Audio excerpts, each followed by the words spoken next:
জানো তো এই রেসিপিটা মা আমাকে অনেক দিন ধরেই বলছে যে এইভাবে বানালে না খেতে খুব ভালো লাগে। তো আমি বললাম যে হ্যাঁ ঠিক আছে চলো তাহলে একবার বানানোই যায়।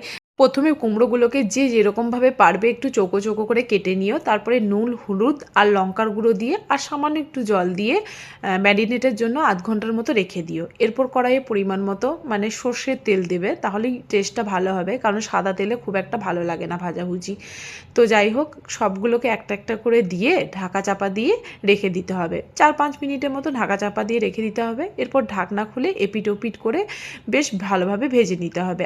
আর উপর থেকে একটু করে চিনি গুঁড়ো দিয়ে দিতে হবে সবগুলোতে, দিয়ে ভালোভাবে লালচে করে ভেজে তুলে নিতে হবে। এরপর কুমড়োগুলোকে ঠান্ডা করার জন্য একটা পাত্রে রেখে দিতে হবে।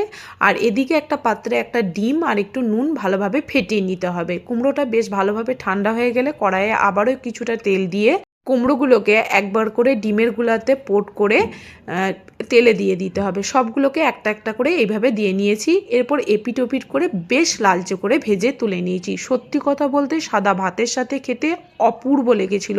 তোমরাও একবার বানিয়ে দেখতে পারো। সবাই ভালো থেকো, সুস্থ থেকো। আবারও আসবো নতুন ভিডিও নিয়ে।